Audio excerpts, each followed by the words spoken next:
A couple from the UK, Nigel and Sally Rowe, pulled their 6-year-old son from a Christian school as a form of protest because the school allowed transgender children to attend.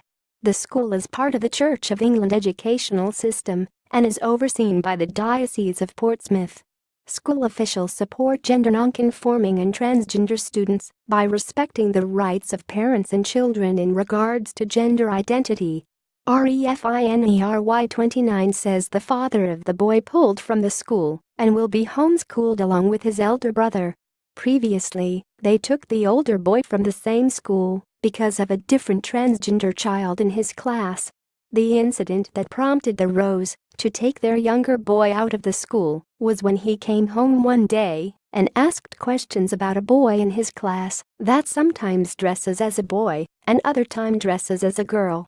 Related, the most influential transgender people in the world via sixyearold.com child psychologists say that it is perfectly reasonable for any young person to have questions when they encounter a transgender or gender non-conforming person for the first time. Rowe complained that his son was too young to understand such a challenging concept. However, educators say otherwise.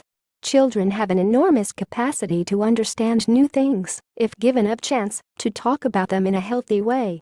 Rather than have a knee-jerk negative reaction, professionals would recommend that such a discussion is an excellent opportunity for a teachable moment.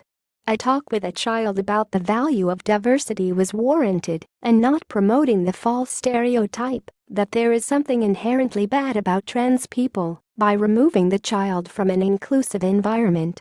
Related, the richest transgender people in the world, the father went on BBC Radio to express his views. He said, "We have a social understanding that we have boys and we have girls. There's a distinct difference between male and female, not just in what you wear, but also within our DNA, the way that we are as boys and the way that we are as girls.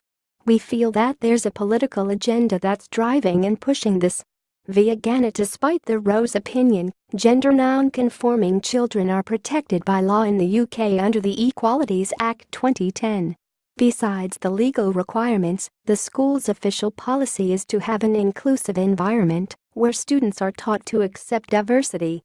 Gender identity choices, as well as religious choices, are honored by the school.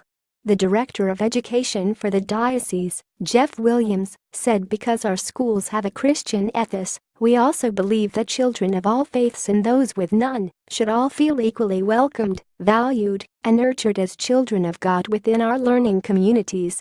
Bigotry and prejudice are learned behaviors, and that is what the Rowes are teaching their children. Shame on them."